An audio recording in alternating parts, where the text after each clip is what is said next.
السلام علیکم ورحمۃ اللہ وبرکاتہ۔ ان الحمد للہ اما بعد فاعوذ باللہ من الشیطان الرجیم بسم اللہ الرحمن الرحیم۔ شاہد اللہ انہ لا الہ الا هو والملائکۃ واولو العلم قائما بالقسط لا الہ الا هو العزیز۔ محترم حاضرین، بلا شبہ یہاں جمع ہونے کا ایک مقصد ہے، ہر بندہ ایک مقصد لے کر آیا ہے، تو اللہ پاک سے دعا ہے کہ اللہ تعالی ہمیں وہ مقصد حاصل کرنے کی توفیق عطا فرمائے۔ کچھ طبیعت ناسازگار ہے، بہرحال محسوس نہیں کرنی، لیکن اللہ کے فضل سے سوچا یہ ہے کہ پروگرام کو مس نہیں کرنا چاہیے، شاید زندگی باقی نہ ہو، تو اس لیے حاضری ہوئی۔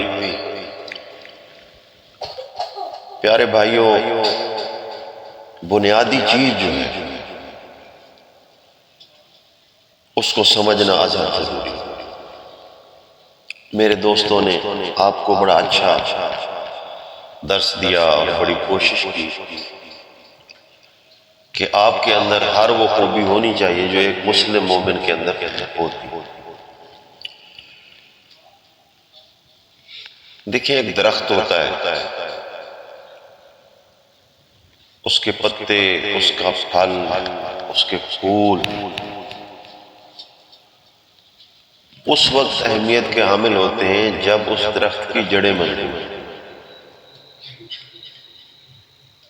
اسلام کی جڑ جو ہے وہ ہے لا الہ الا اللہ۔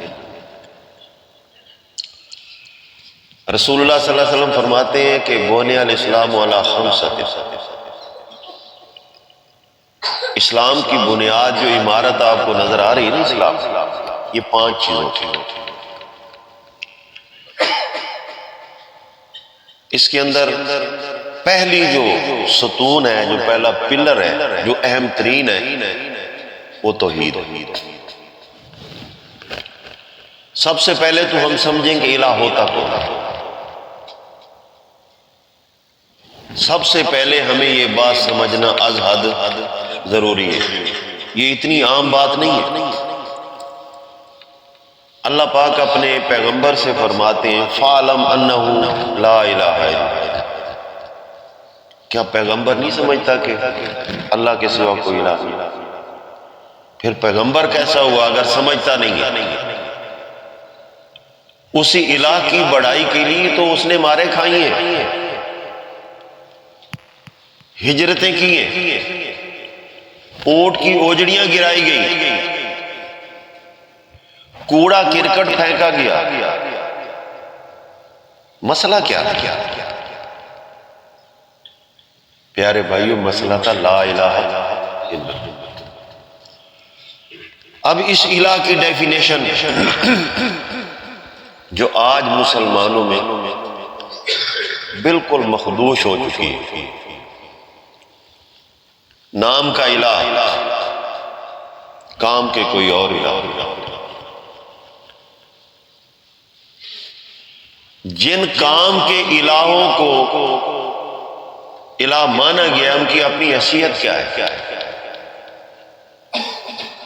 اور جس نام کے الہ کو ہم نے مانا ہے اس کی وسعت کیا ہے، یہ سمجھ۔ اگر یہ سمجھ آ گیا پھر گاڑی انشاءاللہ آگے چلے گی۔ ابھی تک یہ بات سمجھ میں نہیں آ سکی، اکثریت کو نہیں سمجھ میں آئی۔ لا الہ عربی میں اس لا کو کہتے ہیں لائے کاتے، کاٹنے والا۔ لا الہ، کوئی الہ نہیں،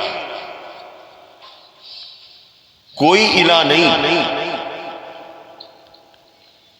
اب سمجھیں کہ الہ ہے کیا، اس کے اوپر جب آپ سمجھ لیں گے پھر انشاءاللہ مسئلہ آگے چلے گا۔ کوئی الہ نہیں مطلب کیا ہے؟ کوئی با اختیار نہیں، کسی کے ہاتھ میں زندگی موت نہیں، کسی کے ہاتھ میں عزت اور ذلت نہیں، کوئی رزق رساں نہیں، کوئی کائنات کو چلانے والا نہیں الا اللہ۔ لا کی تلوار کو اللہ نے روکا ہے۔ اللہ نے کہا ٹھہر ٹھہر، اپنا حملہ بند کر دے، ایک کو بچا، باقی سب کو ختم کر۔ لا الہ الا اللہ۔ تو اب یہ ساری صفات کے ساتھ کون بچا؟ ایک اللہ۔ میں اپنے بھائیوں سے سوال کرتا ہوں، آپ نہیں، لیکن آپ کے کلمہ گو بھائی کچھ اور جو اس دعوے کے اندر، اس وعدے کے اندر عملی طور پر جو جھوٹے ثابت ہو رہے ہیں، ان کا کیا بنے؟ غور کریں۔ لا الہ الا اللہ یہ دعویٰ ہے۔ مشکل کشا کون ہے؟ قوم مان کے اس کو رہی، کمال نہیں؟ میرے بھائیو سوچو ذرا، جس طرح میرے بھائی نے بتایا، اللہ کے رسول صلی اللہ علیہ وسلم نے فرمایا کہ جب کوئی ابن آدم شرک کرتا ہے تو اللہ کو گالی دیتا ہے۔ ابن آدم شتم، تو مسلمان ہے، تیرے باپ کا تعلق صرف اتنا ہے کہ اس نے نطفہ منتقل کیا تیری ماں کے پیٹ کے، اس کو بنانے والا کون؟ دیکھو علاقہ ساتھ چل رہا ہے، سمجھو ذرا علاقہ ساتھ چل رہا ہے، انسان تیرے ساتھ اس وقت جب تو کچھ بھی نہیں، اندر ہی اندر بہت کچھ ہو رہا ہے۔ سورہ مومنون پڑھو، 13، 14، 15، 16 4 آیتیں ذہن میں رکھنا، دیکھنا بھی صحیح قرآن حکیم۔ سورہ مومنون 18واں پارہ شروع ہو رہا ہے، 12، 13، 14، 15 5 آیتیں۔ اگر آپ ان کو سمجھ جاؤ گے تو الہ سمجھ آ جائے گا۔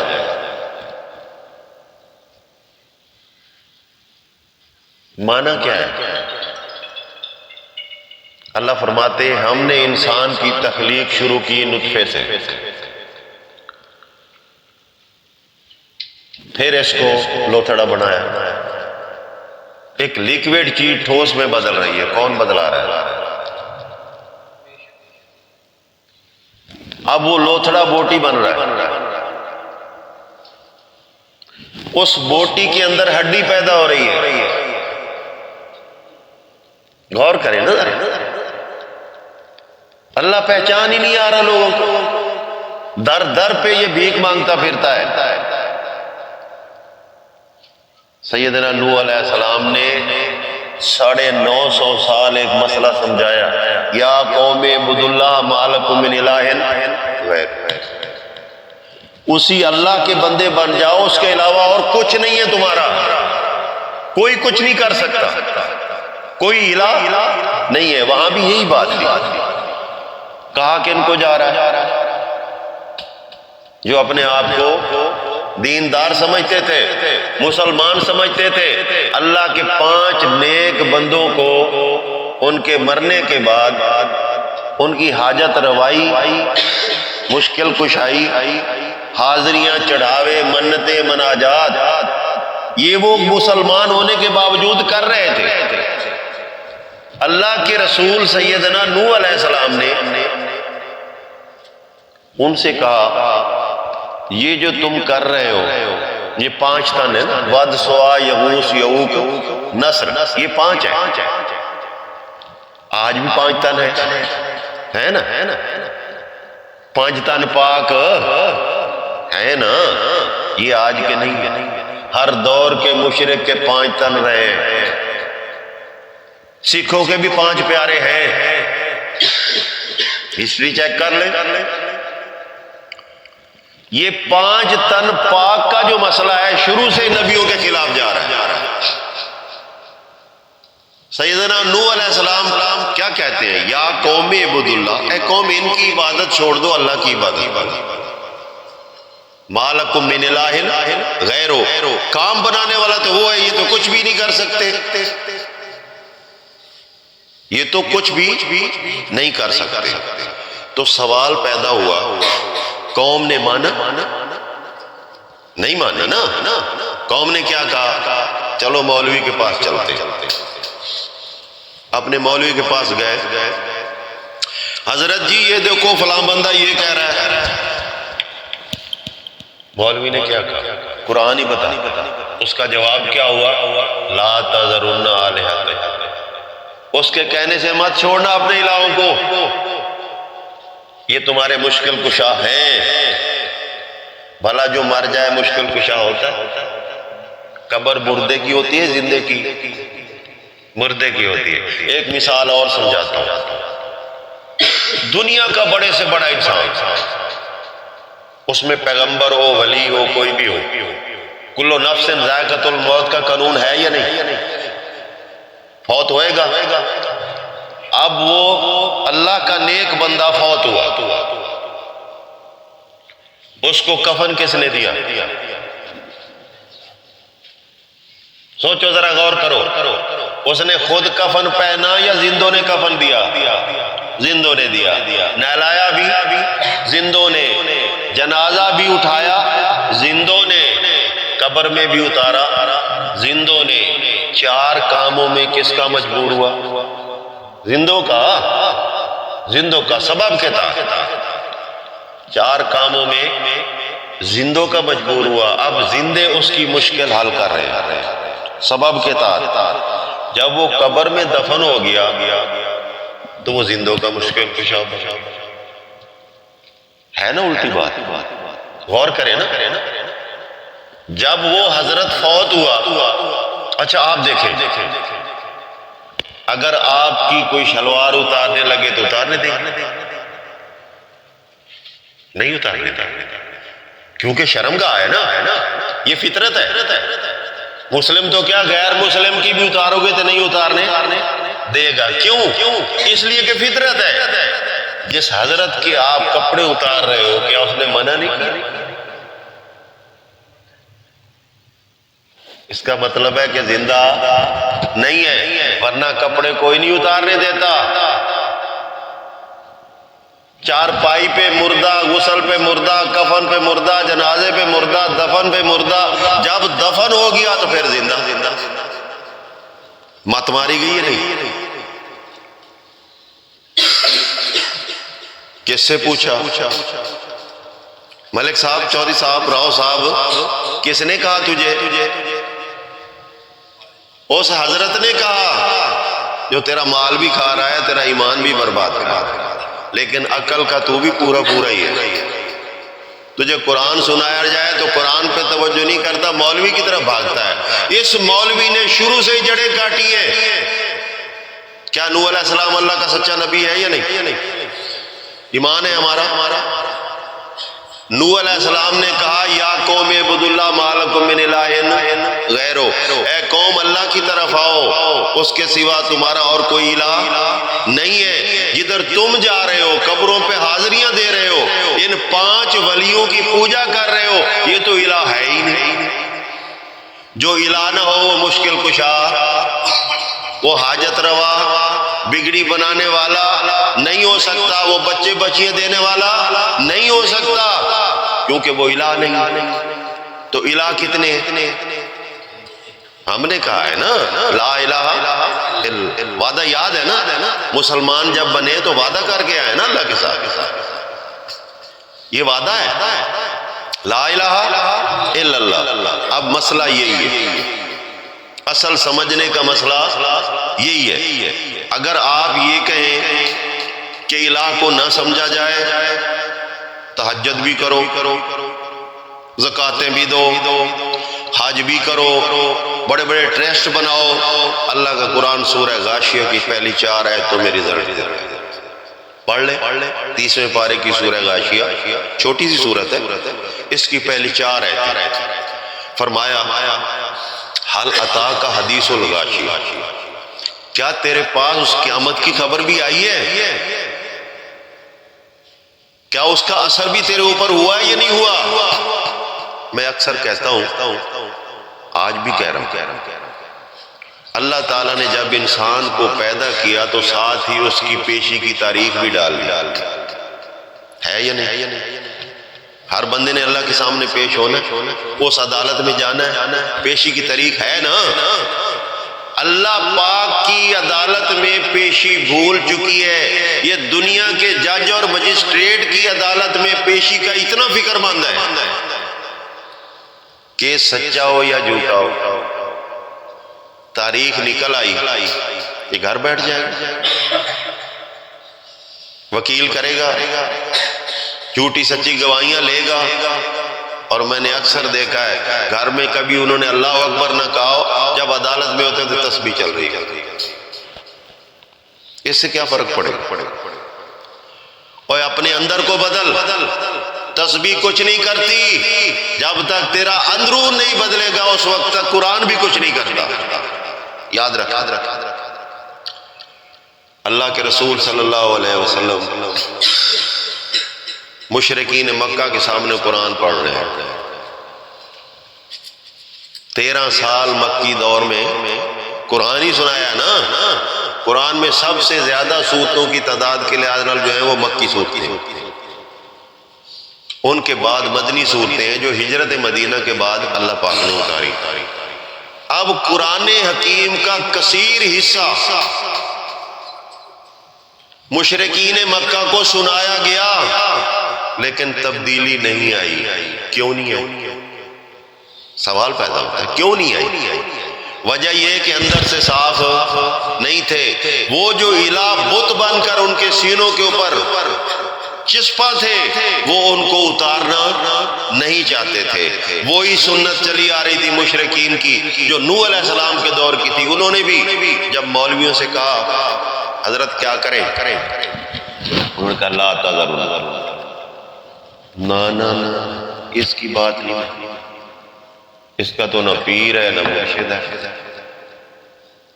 تم تو پیر مرشد والے ہو، تمہارے یہ 5 پیارے ہیں، یہ تو کرنی بھرنی والے ہیں، یہ تو تمہارا ایمان خراب کرنے والا ہے۔ پھر نام گنو، آلہۃ، شرم نہیں آئی؟ آلہتکم یعنی یہ ہے تمہارے الہ، یہ 5 کیا ہے؟ الہ ہے۔ اب ان کو عقل نہیں ہے، اگر الہ ہوتے تو مرتے کیوں؟ آیت الکرسی کبھی پڑھی؟ پڑھتے ہو نا؟ پہلا حصہ کیا ہے؟ اللہ لا الہ الا هو الحی القیوم، معنی بھی آتا ہے، یعنی الہ کا تعارف آ گیا نا۔ الہ وہ ہوتا ہے جو زندہ بھی ہو اور ہر جگہ قائم بھی ہو۔ کیا اللہ کے علاوہ کوئی ایسا ہے؟ رسول اللہ صلی اللہ علیہ وسلم کی عمر کتنی تھی؟ 64 سال کیوں نہیں ہوئی؟ سوال ہے، 64 سال کیوں نہیں ہوئی؟ اس لیے کہ 63 سال کی عمر میں موت آ گئی ہے۔ اللہ وہ ہے جس کو موت نہیں ہے، یہ ہے وہ الہ جو موت سے پاک، اور ادھر پیغمبر ہے، پیارا پیغمبر، جلیل القدر پیغمبر، لیکن اللہ فرماتا ہے اس لیے موت دی ہے تاکہ لوگوں کو پتہ چل جائے کہ یہ الہ نہیں۔ سمجھ آ رہی بات؟ مولوی نے جناب پٹی پڑھائی، لا تذرن آلہتکم ولا تذرن ودن ولا سوان ولا یغوث و یعوق و نصرا، یہ 5 تن گن کے مولوی نے سنا دی۔ اب ایک طرف نوح علیہ السلام اور ایک طرف مولوی، قوم نے کس کی بات مانی؟ اگر نوح کی مانتے تو کیا پانی کا عذاب آتا؟ آج ایک بہت بڑا نظریہ چلا ہوا ہے، وہ جی ہماری نسبت فلاں کے ساتھ ہے، سید ہے جی اس کو آگ ہی نہیں لگتی، سید کی سین کو سلام جی، بڑی بڑی گھڑنتو چیز ہے۔ سید کا معنی کیا ہے؟ سردار۔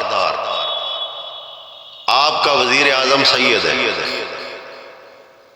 یہ عہدہ اس کا ہے جو حکمران ہے، عربی میں اس کو سید کہیں۔ یہ قوم نہیں ہے، چلو بنا لو قوم، کوئی مسئلہ نہیں، کوئی اعتراض نہیں، بنا لو، یہ قوم ہے۔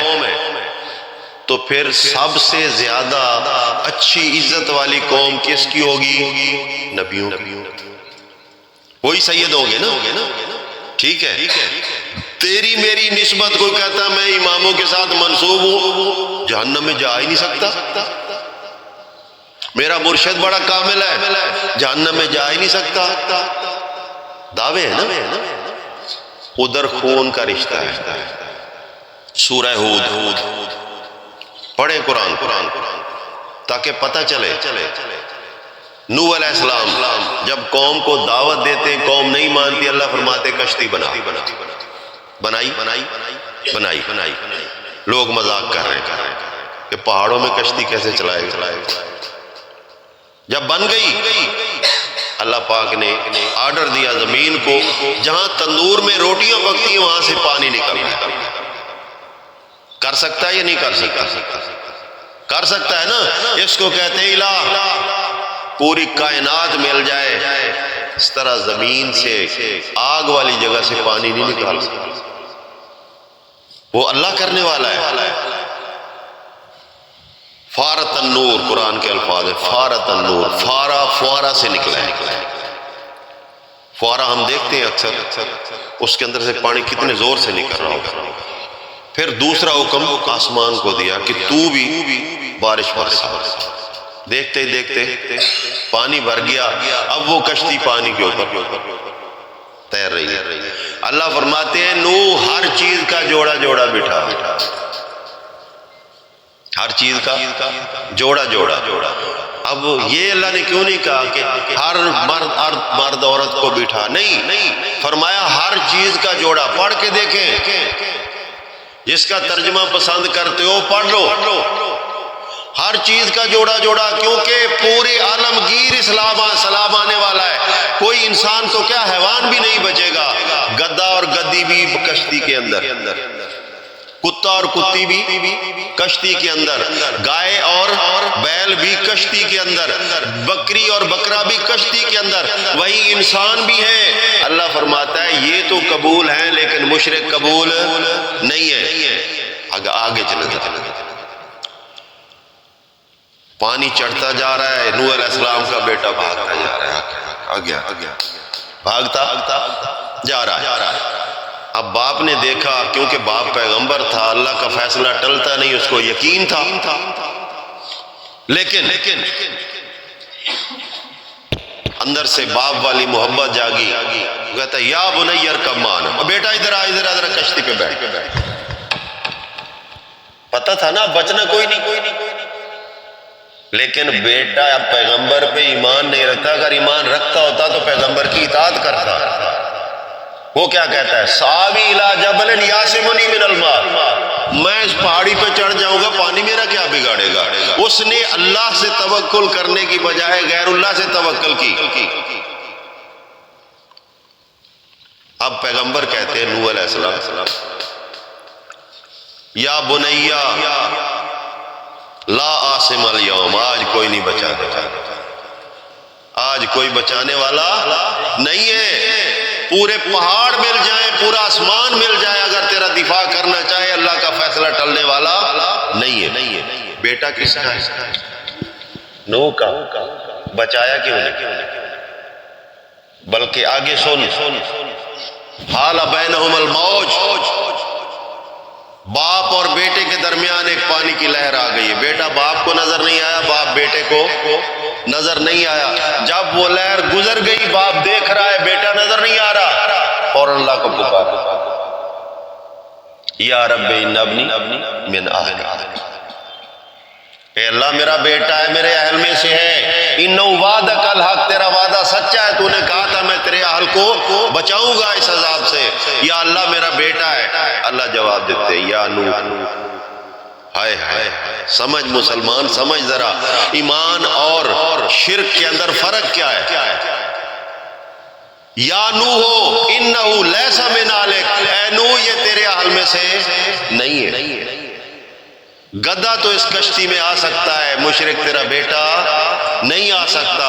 آگے فرمایا انی اعظک، میں تجھے نصیحت کرتا ہوں دوبارہ سوال نہ کرنا، اگر سوال کر لیا ان تکون من الجاہلین، نبوت چھین لو گا جاہلوں کے اندر سے کر۔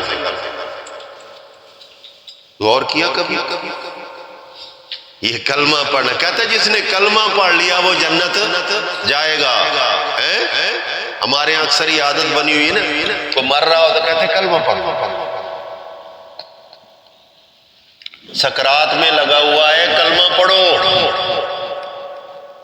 یہ کلمہ فرعون نے بھی پڑھا،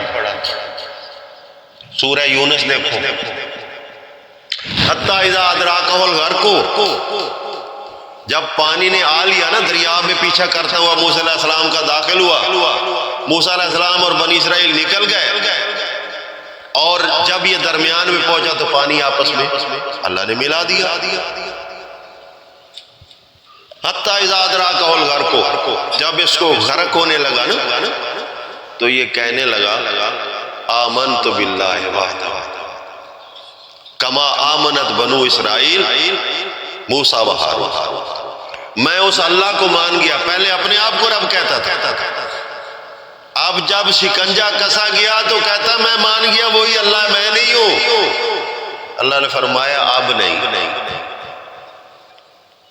حال آنا، اب تو انجام دیکھ کر یہ مان رہا ہے۔ وَقَدْ كُنْتَ جَبَّارًا،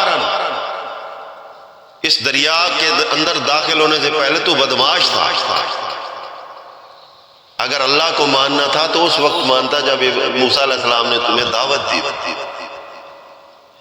تو جادوگر بلا لی اس کے مقابلے میں۔ اچھا یہ بھی ایک کہانی بڑی ہے، کفر و شرک اتنا مسلمانوں میں در آیا ہے، انتہا کر دی، کہتے جو جادوگروں نے سانپ بنائے تھے۔ قرآن کیا کہتا ہے؟ قرآن سورہ حج میں کہتا ہے یہ سارے مل جائیں مکھی بھی بنا دیں۔ مکھی بڑی ہوتی ہے، سانپ بڑا ہوتا ہے، سانپ بڑا ہوتا ہے، مکھی چھوٹی ہوتی ہے۔ اللہ کہتے ہیں یہ سارے مل جائیں لن یخلقوا ذبابا، یہ مکھی بنا نہیں سکتے، تو کیا جادوگروں نے سانپ بنا لی؟ نہیں بنائے، البتہ آسا سانپ بن گیا، کیونکہ آسا اللہ کے امر سے تھا۔ جب موسیٰ علیہ السلام کو وہ دیا گیا تو موسیٰ علیہ السلام سے پوچھا وادی طوا میں ما تلک بیمینک یا موسیٰ، تیرے دائنے ہاتھ میں موسیٰ کیا ہے؟ وہ کہتا ہے ھذا عصای، یہی تو میرا سوٹا ہے، یہ تو میرا ڈنڈا ہے۔ کرتا کیا ہے؟ احش علی غنمی، میں اپنی بکریوں کے لیے پتے جھاڑتا ہوں، ٹیک بھی لگاتا ہوں، اور بھی بڑے کام ہیں۔ اب یقین دلایا کہ واقعی تیرا ڈنڈا ہی ہے نا، کوئی غلط فہمی تو نہیں؟ اس نے کہا نہیں۔ اللہ نے فرمایا ہلکے ڈال اس کو، پھینک دے۔ جب ڈالا تو وہ تو سانپ بن گیا۔ فولا مدبرا، موسیٰ علیہ السلام ڈر کے بھاگ گیا،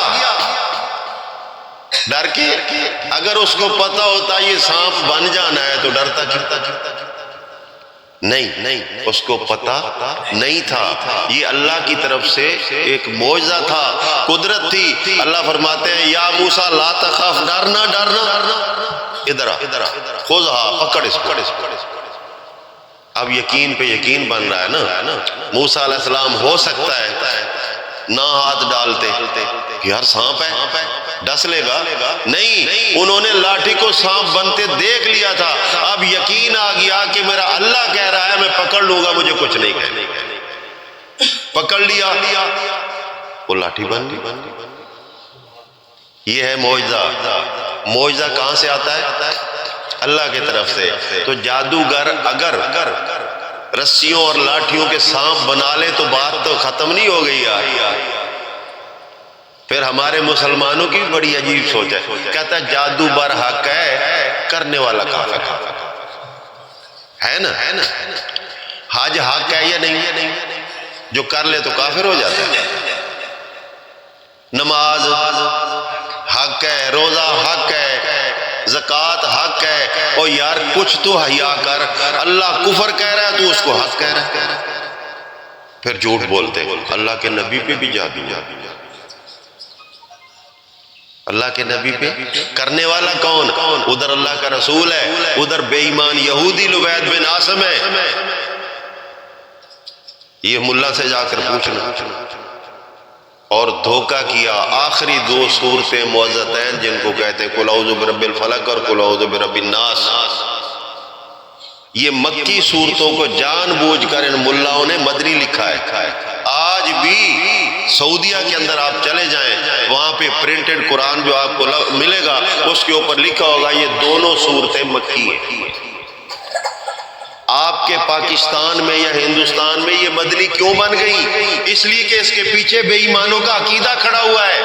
وہ کہتے ہیں یہ مدینے میں اللہ کے رسول پہ جادو ہوا تھا، یہ دو صورتیں نازل ہوئی تھیں، ان کی وجہ سے جو ہے نا جادو کا اثر زائل ہوا تھا۔ یعنی ماننا ضرور ہے کہ اللہ کے رسول پہ جادو ہوا۔ اب قرآن سے پوچھتے ہیں کہ جو اللہ کے رسول پہ جادو مانے وہ کون ہے؟ سورہ بنی اسرائیل، سورہ فرقان، دو جگہ اللہ فرماتے ہیں کہ یہ کہتے ہیں، یہ ظالم کہتے ہیں کہ تم ایسے شخص کے پیچھے چلتے ہو جس پہ جادو ہو گیا۔ یہ تو جادو زدہ ہے۔ اللہ فرماتے ہیں انظر کیف ضربوا لک الامثال، دیکھ تیرے بارے میں کیسی گندی بات کہہ رہے ہیں۔ فضلوا، گمراہ ہو گئے۔ لا یستطیعون سبیلا، یہ کبھی ہدایت پہ آ بھی نہیں سکتے۔ اور پھر کہا قال الظالمون، یہ ظالم کہتے ہیں۔ تین فتوے اللہ نے لگائے، جو محمد صلی اللہ علیہ وسلم پہ جادو مانتا ہے وہ ظالم بھی ہے، ہدایت بھی کبھی نہیں پائے گا جب تک توبہ نہ کرے، اور صحیح راستہ اس کو مل بھی نہیں سکتا۔ اور بھائیو آج مسلمان ہو کر ادھر کافر اور ظالم نبی پہ جادو زدہ کا الزام لگاتا ہے، آج تو مسلمان ہو کر اگر لگائے گا بتا کافر میں تیرے میں فرق کیا ہے؟ بات سمجھ آ رہی؟ اگر نہیں سمجھ آ رہی تو پھر قرآن کا حوالہ بھی دکھا دیا جائے گا، کوئی مسئلہ نہیں۔ اب جادو ما فوق الاسباب ہے یا نہیں؟ ایک ہوتا ہے اسباب، ایک ہوتا ہے ما فوق الاسباب۔ مثال کے طور پہ میری زبان ہے، بولنے کا سبب ہے، اگر زبان نہ ہو پھر بھی میں بولوں تو یہ ہو جائے گا ما فوق الاسباب۔ میری آنکھ ہے، میں دیکھ رہا ہوں، اگر آنکھ نہ ہو پھر بھی دیکھ لوں تو یہ ہو جائے گا ما فوق الاسباب۔ تو اللہ فرماتے ہیں کہ جو اسباب میں نے عطا کیے ان کو استعمال کرنا عبادت بھی ہے۔ اللہ نے سبب بنایا، پیغمبر کھڑا کیا، اب پیغمبر کی اطاعت کرو گے تو اللہ راضی ہوگا نا۔ اگر کوئی پیغمبر بھی نہ ہو اور اس کی اطاعت کر لو تو کیا اللہ راضی ہوگا؟ نہیں ہوگا۔ یہ ہے ما فوق الاسباب۔ تو سبب جائز ہے لیکن ما فوق الاسباب جائز نہیں ہے۔ میرے بھائی نے پہلے آپ کو بتا دیا، ایک لفظ بولا جاتا ہے داتا۔ داتا معنی کیا ہے؟ دینے والے۔ داتا دینے والے۔ کہا کس کو؟ انسان کو کہا نا، علی حجویری کو، علی حجویری کو کہا داتا۔ تو اب سوال پیدا ہوتا ہے، داتا وہ ہوتا ہے جو دے اور لے نہیں، دے اور لے نہیں، وہ ہوتا ہے داتا۔ جس کے پاس خزانے ہو، اب جس کو داتا کہا جا رہا ہے، جب تک وہ زندہ رہا اس کی روٹی کون دیتا رہا؟ اصل داتا وہی ہوا نا، اصل داتا وہ ہوا جو سب کو دے رہا ہے۔ انسان صرف تجھے نہیں، کتے کو بھی وہی دیتا ہے، سب کا رب ہے نا۔ نماز میں کہتے ہیں الحمدللہ رب العالمین، کیا معنی ہے؟ ہم تو خالی پڑھنے والے ہیں نا، پڑھنے والے نہیں، سمجھنے والے بھی بنو۔ آپ کی زبان اقرار کرے، پہلے تو کہا لا الہ الا اللہ، لا الہ الا اللہ، اللہ کے سوا کوئی الہ نہیں ہے۔ یعنی جتنے کائنات کے کام ہیں سارے کے سارے کون کر رہا ہے؟ اللہ کر رہا ہے، کوئی اور نہیں کر سکتا۔ اگر کوئی کر لیتا تو سب سے پہلے اپنی موت کو روکتا، کیونکہ موت ایک تلخ حقیقت ہے، یہ پیغمبر بھی نہ کر سکے۔ سارے پیغمبر، جتنے بھی پیغمبر ہیں، آپ قرآن کے حوالے سے تقریباً 28 پیغمبروں کا ذکر موجود ہے قرآن حکیم کے اندر۔ آپ ذرا بنیاد لیں کہ جب مشکل پڑی پیغمبر کو تو اس نے کس کو پکارا؟ اب پیغمبر کی اطاعت کرنی پڑے گی یا نہیں؟ کرنی پڑے گی۔ تو اس نے اللہ کو پکارا، تو کس کو پکارے گا؟ اگر تو پیغمبر کو پکارے پھر بن جائے گا نا شرک۔ آدم علیہ السلام کو ضرورت پڑی تو کیا کہا؟ ربنا ظلمنا انفسنا وَإِن لَّمْ تَغْفِرْ لَنَا وَتَرْحَمْنَا لَنَكُونَنَّ مِنَ الْخَاسِرِينَ۔ ربنا کہا نا، یعنی اس ایک ذات کو پکارا، تو کیوں نہیں پکارا؟ تو مخلوق بند کر دیں بھائی اس کو، مخلوق کو جب پکارتا ہے، پیغمبر بھی ہے تو مخلوق ہے نا، پیدا کیا گیا ہے نا۔ خالق وہ ہوتا ہے جو پیدا نہ کیا گیا ہو، اور مخلوق وہ ہوتا ہے جس کو پیدا کیا گیا ہو، وہ مخلوق ہو گیا۔ ہر پیغمبر مخلوق ہے یا نہیں؟ ہے۔ تو پہلی مخلوق پیغمبر کی حیثیت سے مشکل پڑی تو پکار رہا ہے رب۔ پھر آ جائیے نوح علیہ السلام، میں نے آپ کے سامنے سورہ ہود کی آیت پڑھی ہے، تو وہاں بھی یہی کہا جا رہا ہے کہ ربنا، اے میرے مالک، ان ابنی من اہلی، یہ میرا بیٹا ہے اور میرے اہل میں سے ہے۔ تو اس نے بھی رب کو پکارا ہے۔ یونس علیہ السلام مچھلی کے پیٹ میں گئے، کس کو پکارا؟ کسی بڑے پیغمبر کو پکار لیتے، نہیں پکارا نا۔ وہاں بھی کہا لا الہ الا انت سبحانک انی کنت من الظالمین۔ یار ابھی بھی قرآن سمجھ نہیں آ رہا؟ نہیں، ہم نے قرآن کو سمجھنے کی بجائے اور کام میں لگایا ہوا ہے۔ بچی کی شادی ہو رہی، رخصتی ہو رہی، سر پہ قرآن، اس کے نیچے سے گزارو بھائی۔ کیوں بھائی؟ وجہ کیا ہے؟ یعنی اللہ کی حمایت چھوڑ کر اس کتاب کی حمایت کو تم قبول کر رہے ہو، کیا ایمان ہے؟ سوچنا ذرا، یہ تو ہدایت کی کتاب ہے، مشکل کشا تو نہیں ہے۔ لیکن لوگوں نے بڑے بڑے کام کیے ہوئے، فلاں سورت پڑھو، حاملہ عورت کو پانی پلا دو، بچہ پیدا ہو، فلاں سورت پڑھو، بڑا بخار ختم ہو جاتا ہے، اتنی بار فلاں سورت پڑھ لو تو آپ کو جو مطلب کینسر ہے وہ ختم ہو جاتا ہے۔ اور کوئی اللہ کا خوف کرو۔ اللہ کے رسول صلی اللہ علیہ وسلم کے سینے میں قرآن کو سمجھنے والے، لیکن بیمار پڑ گئے، سنگیاں لگوا رہے ہیں۔ کسی صورت کے ساتھ وہ خون کی خرابی کیوں نہیں دور کر لی؟ سنگیاں کیوں لگوائیں؟ سر میں درد ہوا، قل ہو اللہ پڑھ لیتے، مہندی کیوں لگوائی؟ غور کرنا ذرا۔ پھر طائف کے اندر ظالم مار رہے ہیں، اللہ کے رسول صلی اللہ علیہ وسلم کوئی ایسی صورت پڑھتے کہ ظالموں کے پتھر الٹے ان کے منہ کی طرف پھر جاتے۔ کیا مذاق بنایا ہوا ہے۔ اللہ پاک کی ذات کے ساتھ تعلق ختم کر کے غیر اللہ کے ساتھ جب تعلق بنا لیا جائے گا، پھر تیری نماز کا کوئی فائدہ۔ سورہ غاشیہ کا حوالہ دیا تھا نا میں نے، حل اتاک حدیث الغاشیہ، کیا تیرے پاس اس چھا جانے والی قیامت کی خبر آئی ہے؟ وجوہ یومئذ خاشعہ، اس دن کتنے لوگ ایسے ہوں گے جڑے سیاہ ہوں گے، ان کے چہروں سے پہچان لیے جائیں گے۔ مومن کا چہرہ چمکدار ہوگا، شرک نہ کرنے والے کا چہرہ چمکدار ہوگا۔ اللہ فرماتے ہیں اس کے سامنے بھی نور ہوگا، دائیں بھی نور ہوگا۔ اور جو غیر مومن ہوگا، چاہے کتنا بڑا کلمہ گو ہو، جب کر شرک رہا ہے، اللہ کا شریک بنا رہا ہے، تو اللہ فرماتے ہیں قطم من اللیل، ایسی سیاہی ہوگی جیسے رات کے ٹکڑے جو ہوتے ہیں اس کے اوپر مار دیے جائیں۔ سیاہ چہرے ہوں گے۔ اللہ فرماتے ہیں یہ عام لوگ نہیں ہوں گے۔ ترجمہ پڑھ لینا، عاملۃ ناصبہ، یہ عمل کر کر کے تھک جانے والے لوگ ہوں گے، لیکن تصلا نارن حامیہ، جائیں گے بھڑکتی ہوئی آگ کے اندر۔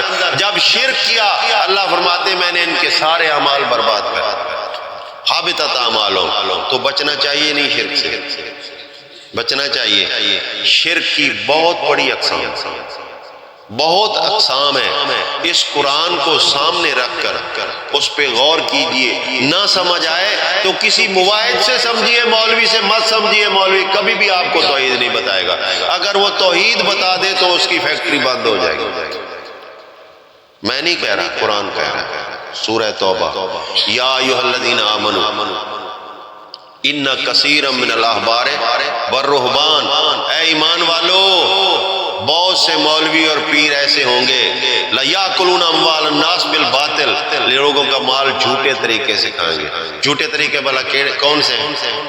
کل خانی سچا طریقہ ہے، جھوٹا 11ویں شریف، عرس، میلے، اور اس کے علاوہ اور بھی۔ بڑی مزے کی بات آپ کو بتا رہا ہوں، سوچنا ضرور۔ ہم مسلمان ہیں، بچہ پیدا ہوا اذان دینی چاہیے نا، کہاں مسلمان کا بچہ ہے، مولوی دے گا، ہمیں تو آتی نہیں، مولوی دے گا۔ جب وہ اذان دے گا تو پھر اس طرح منہ پہ ہاتھ پھیرے گا، ایسے کرے گا، مقصد اور جا تو نے اذان دے دی، چلا جا، نہیں جائے، مال لگنا چاہیے نا۔ اس نے اتنا بڑا کام کیا، پہاڑ سر پہ رکھا ہے، اذان کے 4 بول اس نے بچے کے کان میں کہہ دی، جو نہ ماں کو آتے نہ باپ کو آتے۔ ہم ہیں مسلمان۔ پھر وہ بچہ تھوڑا بڑا ہو گیا، اب جی یہی مولوی صاحب اس کو قرآن بھی پڑھائیں، کیونکہ مسلمانوں کا بچہ ہے نا۔ قاعدہ ختم ہوا، ملک صاحب کے پاس مولوی صاحب پہنچ گیا، جی مبارک ہو، کس بات کی؟ تمہارے بچے نے قاعدہ پڑھ لیا۔ پھر تمہیں کیا تکلیف ہے؟ بچے میرے نے پڑھا ہے، تمہیں کیا تکلیف؟ اصل مسئلہ جو ہے وہ یہ ہے کہ جی مبارک ہوئی ہے، کچھ تو دو۔ پھر جی قرآن ختم کر لیا، وہ مولوی صاحب کے لیے سوٹ بھی ہوگا، مٹھائی بھی ہوگی، فلاں بھی ہوگی، فلاں بھی ہوگی۔ اب وہی بچہ جوان ہوا، جی نکاح کرنا ہے، جی ہاں جی الحمدللہ کریں گے۔ نکاح کیا، نیک عمل ہے، بدلہ کس سے لینا چاہیے؟ اللہ سے، یہ اس کے باپ سے لے گا۔ جب تک آپ 5-10 ہزار لگاؤ گے نہیں، وہ تو نہیں جاتا۔ لَيَأْكُلُونَ أَمْوَالَ النَّاسِ بِالْبَاطِلِ، اس پہ غور رکھنا ہے۔ شادی ہو گئی، نکاح ہو گیا، اب وہ مر گیا، جنازہ بھی تو مولوی نے پڑھنا ہے، پھر وہ خالی چلا جائے گا۔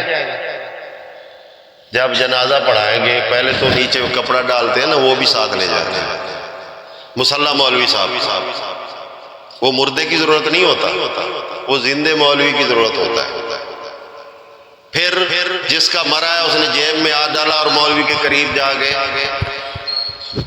اس نے بھی کہا سبحان اللہ، تقبل، تو میں نے قبول کر لیا، اللہ واسطے جنازہ بھی کوئی نہیں۔ اب اس نے کہا فیکٹری بند، جس کو پیدا ہونے سے لے کر لوٹتا آئے ہو، اب تو مر گیا۔ نے کہا نہیں، ایسا نہیں ہونا چاہیے، ایسا ہونی نہیں۔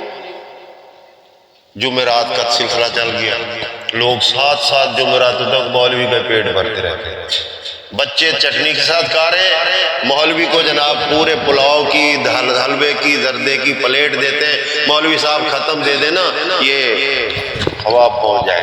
یہ ثواب تیرے پاس کہاں سے آ گیا؟ ثواب کا معنی کیا ہے؟ ثواب کا معنی بدلہ ہے۔ اور بدلہ یہ ہے کہ بیوی نے جو بیوہ ہوئی اس نے کھانا پکایا تو حق تو یہ تھا کہ کھانا پہنچتا، اور کھانا کس کو پہنچتا؟ جو مر گیا وہ کھائے گا کیا؟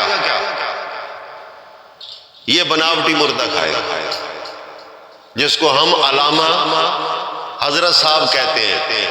تو جمعرات سے بھی پیٹ نہیں بھرا، پھر برسی پہ آ گیا، سال بعد ہے یہ ایسا نہیں ہے۔ میں چیلنج کر کے کہتا ہوں، بڑے بڑے صحابہ، جلیل القدر صحابہ رسول اللہ صلی اللہ علیہ وسلم کی زندگی مبارک میں فوت ہوئے، کیا ان کو ثواب کی ضرورت نہیں تھی؟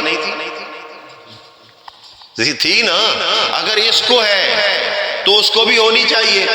وہ تو چھوٹی سی چھوٹی نیکی کے بھی طالب تھے۔ اللہ کے رسول نے فرمایا راستے میں جاتے ہوئے کانٹا ہٹا دو تو یہ بھی صدقہ ہے، اپنے مومن بھائی سے ہنس کر مر لو تو یہ بھی صدقہ ہے۔ تو وہ تو مر مٹنے والے تھے، چھوٹی سی چھوٹی نیکی۔ اگر یہ ایصال ثواب ہوتا تو رسول اللہ صلی اللہ علیہ وسلم صحابہ کو تعلیم دیتے، صحابہ تابعین کو دیتے، تابعین تبع تابعین کو دیتے۔ یہاں تو کوئی ایسی بات نہیں ہے، یہ تو 14ویں صدی کا ملا ہے جو پیچھے سے بھیج رہا ہے اور ہم دیے جا رہے ہیں۔ یاد رکھو یہ قرآن کا انکار ہے۔ سورہ یاسین کئی پڑھتے ہیں، اس کو مردے کو جو مرنے والا ہے نا اس کو جلدی مارنے کے لیے پڑھیے، اس کی روح آسانی سے نکل جائے، مارنا چاہتے ہیں۔ گویا قرآن کی اس صورت کے اندر جو اللہ نے فرمایا لِيُنذِرَ مَنْ كَانَ حَيًّا، یہ قرآن کس کو فائدہ دیتا ہے؟ جو زندہ ہے، تو یہاں مارنے کے لیے استعمال کرتے ہیں۔ پھر اسی قرآن کی آیت ہے، اللہ فرماتے ہیں انما تجزون الا ما کنتم تعملون۔ اگر کوئی حافظ بیٹھا ہو تو وہ ضرور جان جائے گا کہ اس کے سوا اور تمہیں کچھ نہیں ملے گا جو تم نے خود کیا ہوگا۔ اب پیچھے والا کام جو ہے، جب مر گیا ایک بندہ، اس کی کتاب بند ہو گئی ہے، اعمال نامہ بند ہو گیا ہے، پیچھے والا کام جو مولوی صاحب نے شروع کیا ہے، اس کی کیا دلیل ہے؟ قرآن تو کہتا ہے جو تم نے کیا وہی ملے گا، اس کے علاوہ نہیں ملے گا۔ اب الہ وہ ہوتا ہے جو قانون بنائے، قانون پہ عمل کروائے، جو مشکل کشا ہو، حاجت روا ہو، داتا ہو، دستگیر ہو، بگڑی بنانے والا ہو، جو مشکل ڈالے اور مشکل نکالے بھی وہی۔ بندہ بیمار ہو جائے، اللہ کی طرف سے بیماری آتی ہے، ہر مسلمان کا عقیدہ ہے۔ اگر اللہ بیمار کرے، بخار لگا دے اور تعویذ یا دم دور کر دے تو تکڑا کون ہوا؟ اللہ کمزور ہو گیا نا۔ مثال کے طور پہ میں کہتا ہوں یہ جناب یہ سٹینڈ پڑا ہوا ہے، کس کی جرت ہے اس کو ہلائے؟ ایک کھڑا ہوتا ہے اس کو اٹھا کے ادھر مار دیتا ہے، تو تکڑا وہ ہوا، میرا دعویٰ غلط ہوگا۔ اب اللہ فرماتا ہے میں نے اپنے بندے کو تکلیف دی، کیوں؟ کہ یہ میری طرف رجوع کرے۔ لعلہم یرجعون، یا اللہ کہے، یا رحمان کہے، بھوکا ہے تو یا اللہ کہے، تکلیف میں ہے تو یا اللہ کہے، مشکل آئی ہے تو یا اللہ کہے۔ لیکن جب یہ غیر اللہ کی طرف جائے گا تو اس کا مطلب یہ ہوا تکلیف ڈالنے والا، اس نے چیلنج کیا کہ میں طاقتور ہوں، اب تکلیف سے نکالنے والا جو ہے اگر وہ نکال دیتا ہے تو وہ اس سے زیادہ طاقت ہے۔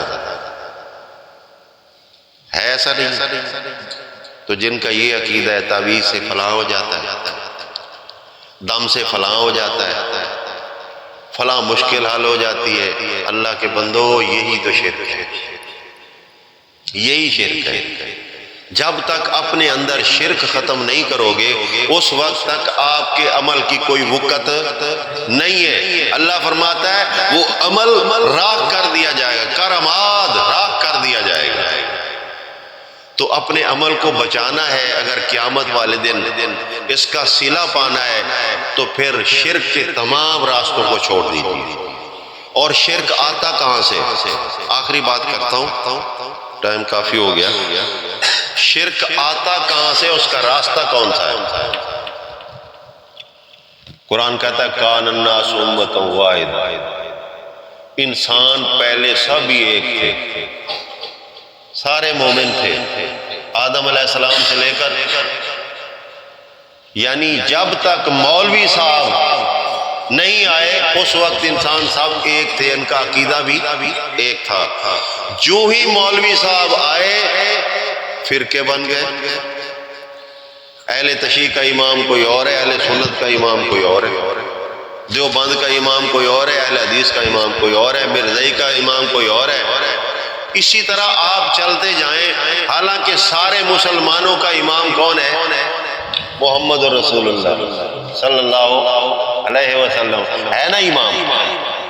امام وہ ہوتا ہے جس کی اتباع کی جائے، تو ہمارے اوپر فرض کس کی اتباع ہے؟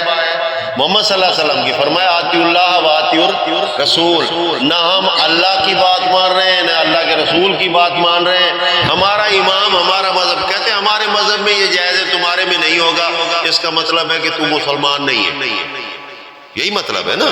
اگر تیرا مذہب جدا ہے، اس کا جدا ہے، تو تم میں سے ایک مسلمان ہوگا ایک غیر مسلم ہوگا۔ تو مولوی اور اماموں نے فرقے بنائے، جب یہ فرقے بن گئے تو شرک در آیا۔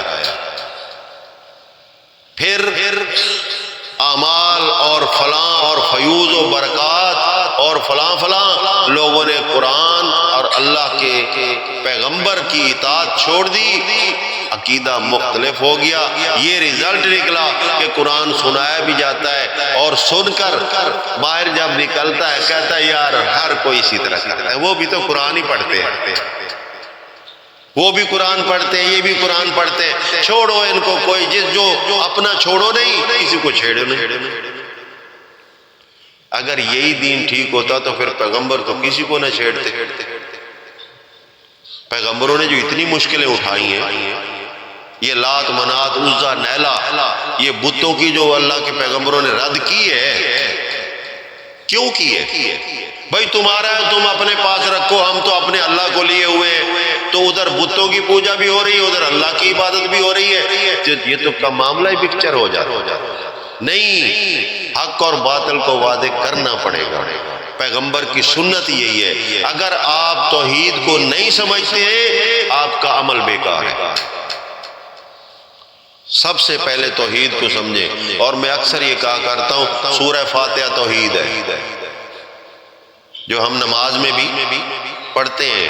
دو آیتیں بڑی مشہور ہیں، اس پہ غور کر لیں۔ اللہ تعالیٰ فرماتے ہیں کہ یہ میرا مومن بندہ جب نماز میں کھڑا ہوتا ہے تو یہ مجھے پکار کر کہہ رہا ہوتا ہے ایاک نعبد و ایاک نستعین، سارا دین اسی میں سمو دیا۔ عبادت کب کی جاتی ہے؟ جب اپنے آپ کو کمزور سمجھا جائے اور اگلے کو طاقتور سمجھا جائے، تب عبادت ہوتی ہے۔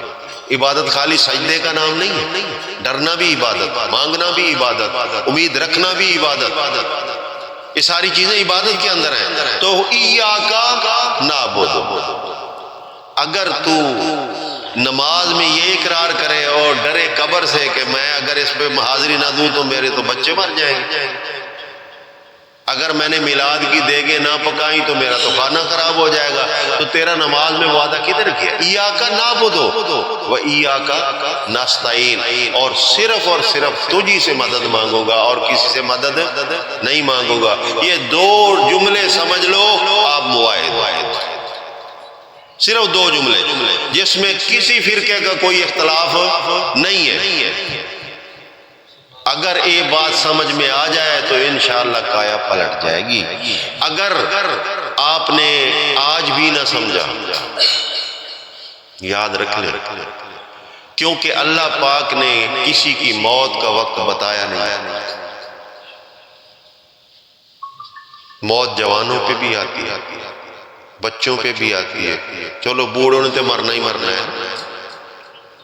اگر ہمارے دماغ میں یہ ہو کہ یار دیکھیں گے سوچیں گے ممکن ہے کل کا دن نصیب نہ ہو، تو آج ہی توبہ کر لیں،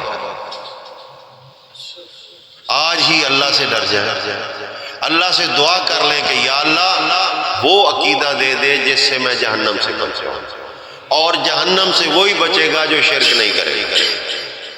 اگر شرک کرے گا تو اس پہ جنت حرام ہے۔ کوشش کریں گے توحید پہ آئیں گے انشاءاللہ۔ کوئی لالچ نہیں ہے آپ سے، نہ کوئی نوٹ مانگتے ہیں نہ ووٹ مانگتے ہیں، ہماری دنیا بھی کوئی غرض نہیں ہے، نہ ہی ہم نے کوئی بہت بڑا مدرسہ بنانا ہے جی آپ لاکھ روپے دے اور 2 لاکھ دے، نہیں، پہلے مسلمان بن جاؤ، پھر اس کے بعد یہ چیزیں بعد میں آتی ہیں، پھر مسجدیں بھی بنتی ہیں، مدرسے بھی بنتے ہیں، سب کچھ ہوتا ہے۔ اگر آپ مومن نہ بنو اور مال خرچ کرتے رہو تو یہ دھوکہ ہے، یہ تمہارا مال بھی برباد ہو رہا ہے، تمہارا ایمان بھی برباد۔ تو ہم دھوکہ نہیں کریں گے انشاءاللہ، آپ کو حق بات بتائیں گے، بتاتے رہیں گے، کیونکہ آپ کے خیر خواہ ہیں، دشمن نہیں۔ میں مثال دیا کرتا ہوں، ایک کتے کا بچہ آپ سامنے بیٹھے دیکھ رہے ہو، وہ آگ کی طرف جا رہا ہے، چھوٹا سا قطورہ آگ کے قریب ہوتا جا رہا ہے، آپ کی پریشانی بڑھتی جا رہی ہے۔ جب آپ دیکھتے ہو کہ اب اس میں داخل ہونے والا تو کیا کرو گے؟ کتے کا بچہ انسان کا نہیں ہے، ہم اس میں کرات بھی کرتے ہیں، ہاتھ بھی دھوتے ہیں، ہاتھ لگ جائے فلاں، لیکن انسانیت یہ ہے اس کو بچائیں گے، ایک جان کو آگ سے بچائیں گے تو یہ آگ تو وقتی ہے، اس آگ میں اگر کوئی جل گیا تو منٹ کے بعد مر جائے گا، یہی ہوگا نا، تھوڑی بہت چیخیں نکلیں گی، مر جائے گا، لیکن وہ آگ ہے، اللہ فرماتے ہیں لا یموت فیہا ولا یحیا، جب انسان اس میں چلا گیا تو مر نہیں سکے گا، لا یموت فیہا ولا یحیا، اور زندگی والے حالات بھی نہیں ہوں گے، کیوں؟ اس لیے یستغیثوا یغاثوا بماء، جب اس کو آگ تڑپائے گی یہ کہے گا یا اللہ پانی، اللہ فرمائے گا دیتے ہیں، یغاث بماء کالمہل، مول کہتے ہیں پگھلے ہوئے تانبے کو، یشوی الوجوہ، یہ اس کا چہرہ بھون دے گا، پتہ نہیں زبان کے ساتھ کیا کرنا ہے، معدے کے ساتھ کیا کرنا ہے، قریب لائے گا چہرہ بھون دے گا۔ ہم تو بھائی انسان کے بچے کو اس جہنم سے بچاتے ہیں، یہی ہماری کوشش ہے۔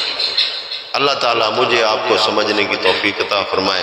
یہ پروگرام کرنے کا مقصد بھی یہی تھا، اور آپ کا آنا اللہ قبول فرمائے، اور آپ کا سمجھنا جو ہے یہ سب سے زیادہ بہتر ہے، للہ غور کر لیجئے، زیادہ گزر گئی ہے، تھوڑی رہ گئی ہے، ہم پیچھے گن سکتے ہیں کہ میں 40 سال کا ہو گیا، میں 50 کا ہو گیا، میں 60 کا ہو گیا، اب کوئی پوچھے آگے کتنے رہ رہے ہیں، بتا دو گے؟